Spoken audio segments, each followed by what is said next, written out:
If this is a vote, I say they go first. One of them has.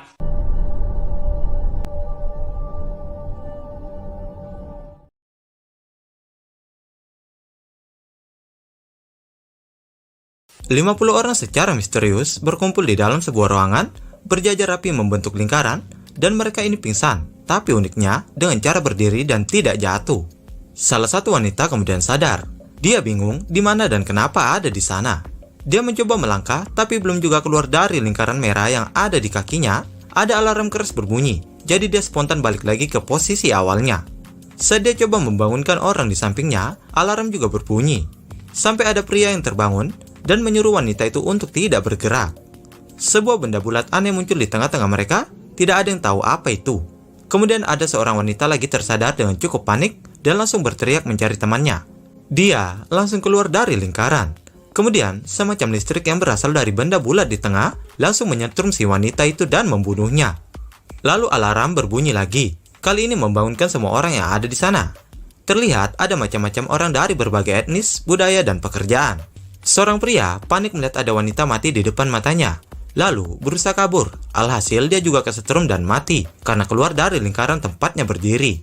Semua pun menjadi panik di sana, tapi untungnya perlahan mulai tenang dan mencoba menenangkan diri satu sama lain. Orang yang sudah mati tadi ditarik oleh sesuatu yang cukup misterius keluar dari kumpulan orang-orang. Kemudian ada bunyi lagi seperti sedang menghitung mundur. Saat bunyi itu berhenti, salah satu orang disetrum lagi dan mati. Belum ada yang tahu saat itu apa yang sebenarnya terjadi. Lalu orang Asia menyadari kalau dengan menggerakkan tangannya, dia bisa memilih satu panah di depannya yang menunjuk orang lain. Lalu mengepalkan tangannya untuk mengunci pilihannya. Masing-masing hanya bisa memilih satu dan hanya bisa melihat pilihannya sendiri. Kata orang Asia itu, yang dipilih bakal mati disetrum. Kemudian, mereka semua mulai memilih secara acak karena memang mereka tidak kenal juga satu sama lain. Lalu, salah satu orang mati lagi. Seorang ibu hamil menyadari kalau mereka sedang melakukan voting. Siapa yang dipilih terbanyak akan mati dibunuh. Mereka berunding bagaimana agar tidak membunuh satu sama lain karena bagaimanapun mereka manusia yang masih punya hati nurani. Mereka memutuskan untuk memilih orang yang sudah mati disetrum sebelumnya dengan harapan mayat itu akan disetrum lagi. Jadi orang lain tidak perlu disetrum. Tapi itu sia-sia dan tetap saja ada orang lain yang mati disetrum. Mereka kemudian memutuskan untuk tidak memilih, berharap benda di tengah itu tidak menyetrum siapa-siapa. Setelah bunyi hitungan mundurnya selesai, semua panah di tengah menyala lalu menyetrum salah satu orang secara acak. Artinya, kalau mereka tidak memilih, mereka semua dianggap punya jumlah suara yang sama. Jadi, benda di tengah itu akan memilih sendiri secara acak. Pria jaket biru mengatakan harus mencari cara untuk menghentikan benda itu. Tapi mereka tidak punya waktu untuk diskusi karena voting terus berjalan meskipun mereka tidak memilih. Ada hitungan mundurnya juga. Jadi dia menyarankan untuk mengulur waktu dengan mengorbankan orang yang sudah tua agar di-vote. Intinya agar mereka ini bisa fokus berunding cari jalan keluar. Kemudian dia menunjuk 6 orang yang sudah tua dan terlihat berumur 70-an tahun ke atas yang akan dipilih untuk memberi mereka waktu berunding sekitar 10 menit. Karena tidak ada ide yang lebih bagus lagi, mereka semua terpaksa setuju. Pria tua pertama dipilih dan mati, yang membuat mereka sekarang punya jeda beberapa menit untuk mereka diskusi sebelum voting selanjutnya. Di balik kerumunan, seorang pria mengatakan sebelumnya dia ada di perjalanan keluar kota dan terjebak macet. Ternyata banyak juga orang yang mengaku sama terjebak macet juga. Lalu mereka keluar dari mobil dan tiba-tiba gelap. Tak lama, hitungan mundur voting terdengar lagi. Kemudian, mereka memilih orang yang sudah tua selanjutnya untuk mengulur waktu beberapa menit. Setelah itu, pria tadi melanjutkan ceritanya. Ia mengaku ditarik ke sebuah tempat gelap. Ada yang bilang mungkin kapal alien atau piring terbang. Dia berkata ada di sebuah ruangan di mana banyak tumpukan manusia yang tidak sadarkan diri. Yang sadar cuma dia dan ada seorang lagi manusia yang tidak ada di ruangan itu. Dia kemudian dibius dan ketika sadar sudah berdiri di situ bersama 50 orang lainnya. Kemudian hitungan mundur terdengar lagi. Orang tua ketiga dipilih dan mati untuk mengulur waktu lagi. Kemudian mereka melanjutkan diskusi. Seorang kakek yang rencananya mau dipilih selanjutnya mengaku punya informasi. Dia berkata ada di ruangan bersama pria jaket merah tadi dan melihat alien. Mereka besar, hijau gelap dan basah, dan bisa bicara seperti orang Cina. Seseorang seperti preman mengatakan dia cuma ngarang agar tidak di-vote selanjutnya. Karena banyak juga yang tidak percaya, jadi si bapak ini tetap dipilih dan mati disetrum. Orang yang akan dipilih selanjutnya adalah seorang nenek yang mengaku masih berumur 52 tahun. Dia terlihat beruban cuma karena efek samping pengobatan kankernya. Pria jaket biru tetap memaksa memilih si nenek karena dianggap sudah cukup tua dan penyakitan. Karena tadi kesepakatannya cuma yang berumur 70 tahun ke atas, banyak orang yang umurnya 40-an protes karena takut akan dipilih juga. Tapi tetap saja pria jaket biru memaksa untuk memilih si nenek. Jadi mereka malah berbalik memilih pria jaket biru untuk di-vote dan mati. Kemudian nenek tadi menyuruh mereka untuk saling mengenal satu sama lain.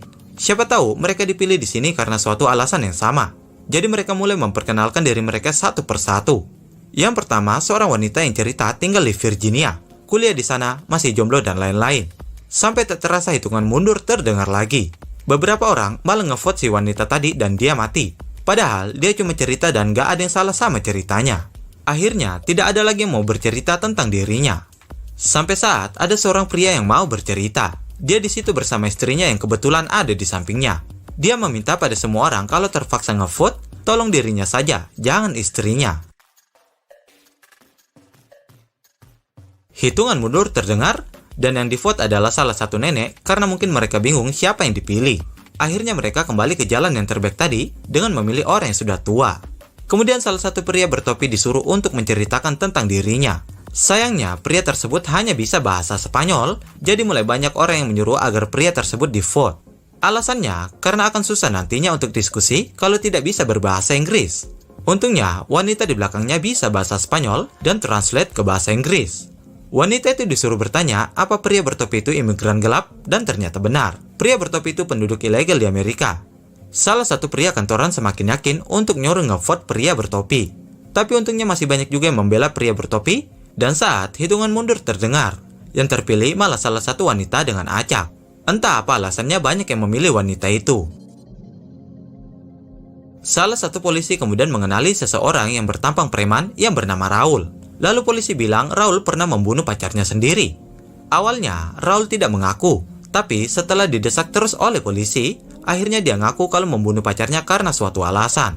Kemudian saat hitungan mundur terdengar, banyak yang ngevote si Raul karena dianggap kriminal dan dia mati. Setelah itu, salah satu orang kulit hitam mulai rasis dan menyinggung orang kulit hitam yang selalu didiskriminasi oleh orang kulit putih. Dia cukup takut akan dipilih cuma karena dia berkulit hitam.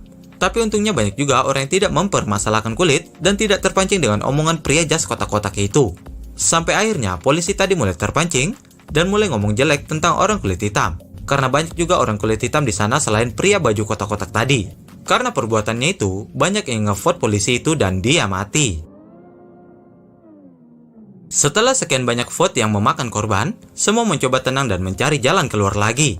Mereka coba untuk memilih orang di samping kanannya masing-masing. Jadi, semua imbang dapat satu suara. Lalu mereka mencari tahu kalau semuanya imbang apa yang akan terjadi. Saat hitungan mundur selesai, bukannya imbang semua. Malah ada dua orang yang dapat dua suara, yaitu ibu hamil dan salah satu pria kacamata. Setelah dilakukan vote ulang, dan banyak yang memilih pria kacamata daripada ibu hamil. Banyak yang bingung kenapa bisa terjadi begitu. Seorang pria muda berjaket mengatakan dia yang ngevote pria kacamata itu. Karena pria kacamata itu bukan ngevote orang di kanannya, tapi malah ngevote ibu hamil agar mati. Kenapa dia ngevote ibu hamil? Kemudian pria muda berjaket itu berkata, bayangkan jika voting ini terus berjalan sampai hanya sisa satu orang yang hidup. Orang-orang pasti lebih memilih ibu hamil atau anak kecil untuk hidup. Semua juga kalau disuruh bunuh antara anak kecil atau pria kacamata tadi, pastinya pilih bunuh pria kacamata. Jadi, pria kacamata itu berpikir kalau ibu hamil atau anak kecil sudah mati, dia punya kesempatan hidup lebih besar nantinya. Kemudian, banyak juga yang setuju untuk ngevote ibu hamil atau anak kecil, karena di sini masing-masing ingin keluar juga. Tapi banyak juga yang masih punya hati nurani, jadi mereka berpikir, kalaupun cuma satu orang yang bisa keluar nantinya, baiknya antara ibu hamil atau anak kecil itu. Kemudian muncullah perdebatan lagi di sana antara orang yang lebih memilih anak kecil dan ibu hamil keluar dan orang-orang yang tidak peduli dan ingin keluar dari sana. Saat hitungan mundur selesai, anak kecil dan salah satu nenek punya suara yang sama. Lalu kemudian nenek yang akhirnya tervote. Di vote selanjutnya, anak kecil dan ibu hamil serta salah satu pria punya suara yang sama. Saat melakukan vote ulang, akhirnya pria itu terbunuh. Sepertinya cukup imbang antara yang ingin membunuh ibu hamil dan anak kecil itu dan orang-orang yang ingin membantu mereka keluar. Kemudian salah satu dari mereka bertanya, mungkin ada yang suka rela terbunuh untuk mengulur waktu. Seorang laki-laki berumur 16 tahun bersedia mati untuk mengulur waktu. Alasannya, dia sudah tidak ingin membunuh orang lagi. Seorang pria kemeja kotak-kotak berkata, untuk orang lain saja karena dia terlalu muda. Lalu orang kantoran berkata tidak peduli karena dia sendiri yang mau. Untungnya, salah satu bapak berjas di belakang mengorbankan dirinya menggantikan anak muda tadi. Tapi setelah pengorbanan bapak, pria kantoran dan kakek baju hitam ini masih bertanya apa anak muda itu masih mau berkorban.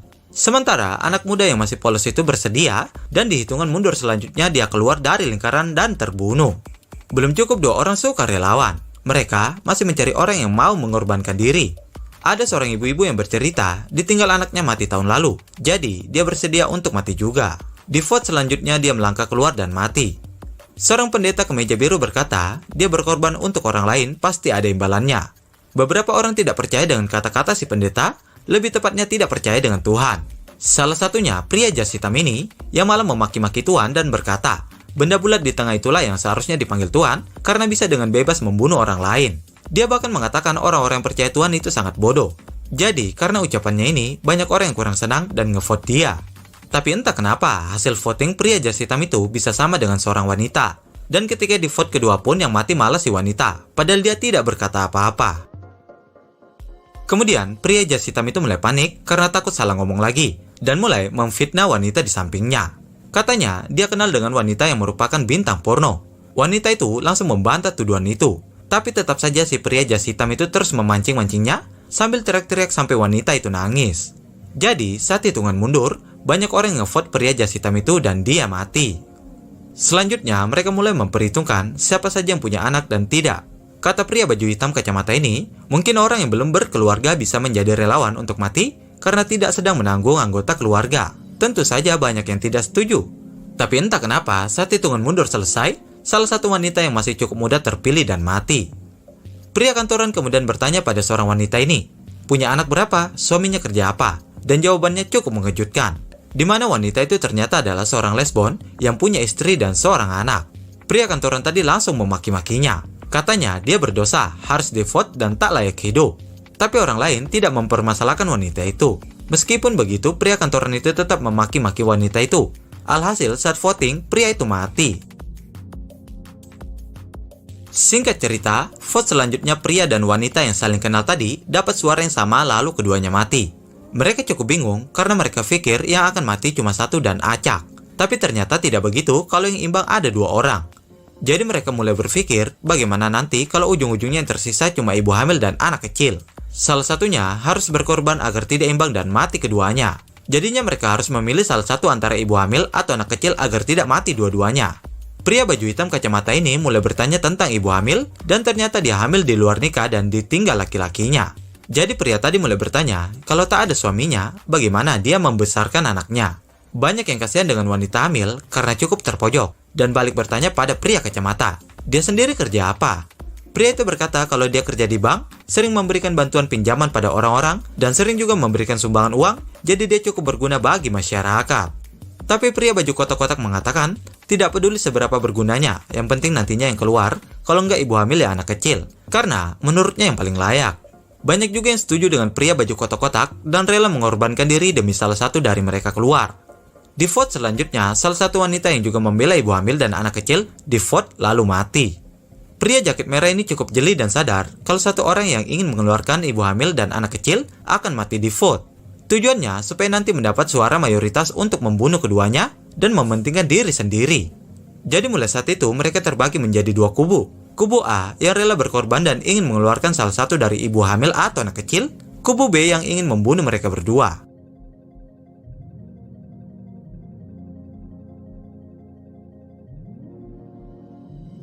Singkat cerita, kubu A yang membela ibu hamil dan anak kecil menang hingga hanya menyisakan 3 orang di sana, yaitu ibu hamil, anak kecil, dan pria jaket merah. Pria itu kemudian menyerahkan kepada mereka berdua siapa yang ingin berkorban. Kalau pria itu yang berkorban lebih dulu, nantinya malah keduanya saling tidak tega dan takutnya malah nanti dua-duanya karena imbang. Apalagi anak kecil yang diberikan tanggung jawab sebesar itu. Jadi, rencananya salah satu mati dulu, lalu berikutnya pria itu yang berkorban untuk menyelamatkan satunya. Setelah berpikir, anak kecil dengan berani rela mengorbankan dirinya demi bayi dalam kandungan.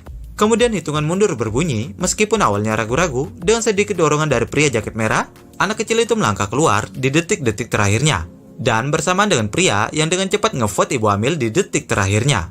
Yang akhirnya membuat anak kecil mati karena keluar dari lingkaran merah, dan ibu hamil mati juga karena divote oleh pria tersebut. Ternyata rencana untuk menyelamatkan ibu hamil itu cuma siasat agar dia bisa keluar hidup-hidup. Pria itu bernafas lega karena rencana cerdasnya berhasil membuat dia satu-satunya orang yang hidup. Tapi, hitungan mundur berikutnya tetap berbunyi. Pria itu pun cukup panik dan merasa apakah dia akan disetrum juga karena tinggal dia satu-satunya orang yang ada di situ. Ternyata, bayi yang ada di dalam kandungan ibu hamil masih dihitung satu orang dan membuat suara vote pria itu dan bayi itu sama imbang. Tapi, hal itu cukup mudah. Pria itu tinggal ngevote si bayi itu, dan karena bayi itu tidak bisa ngevote, pria itu pun menang. Scene berpindah di mana pria jaket merah itu sadar dari pingsannya dan sudah keluar dari ruangan yang gelap tadi. Dia melihat ada sebuah UFO misterius melayang tepat di atasnya. Bahkan bukan cuma satu, ada banyak UFO lainnya melayang di langit. Banyak juga orang-orang yang penasaran dengan UFO tersebut dan melihat dari kejauhan. Mereka sepertinya tidak ikut tertarik ke dalam ruangan misterius tadi.